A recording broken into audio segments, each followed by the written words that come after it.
रामायण भाग 25। रावण मारा गया। वानर सेना राम का जय घोष करने लगी। देवता दुंदुभी बजाने लगे। मेघनाथ की मृत्यु से रावण को गहरा आघात लगा।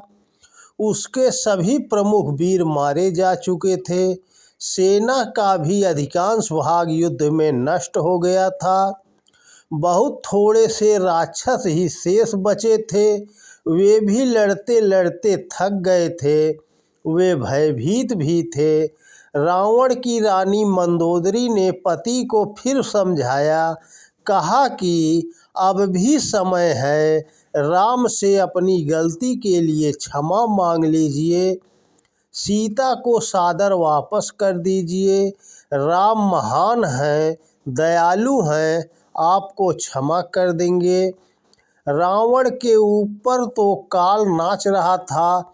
उसकी मति भ्रष्ट हो गई थी। पत्नी की बात उसने नहीं मानी।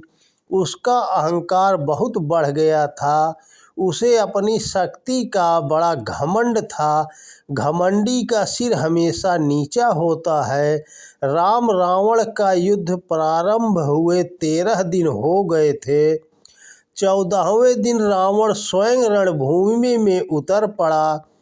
वह सोने के रथ पर सवार था। अनेक राक्षस योद्धा उसकी रक्षा कर रहे थे।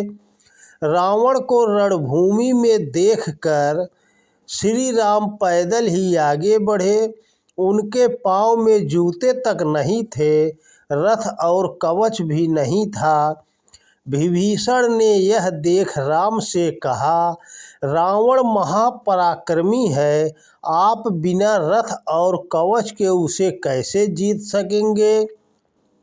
राम ने हंसकर उत्तर दिया, विभीषण, इस संसार में धर्म और अधर्म का युद्ध सदा से होता आया है। धर्म के रथ पर सवार की सदैव जीत होती है। मैं धर्म के लिए लड़ रहा हूँ। रावण पापी है, वह अधर्म के लिए लड़ रहा है, अतः मेरी जीत सुनिश्चित है। तुम चिंता मत करो। राम ऐसा कह ही रहे थे कि स्वर्ग के राजा इंद्र ने अपना रथ राम के लिए भेज दिया।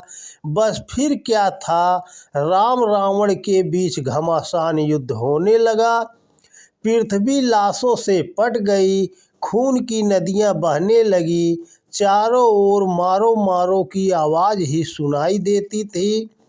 राम अपने पैने बाणों से रावण के सिरों को काट काट कर गिराने लगे, पर वह मरता ही न था।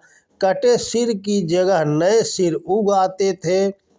तब विभीषण ने राम को बतलाया, रावण के नाभि कुंड में अमृत का वास है, वह यूं न मरेगा। तब राम ने अगस्त्य मुनि के दिए अस्त्र से रावण की नाभि कुंड पर वार किया।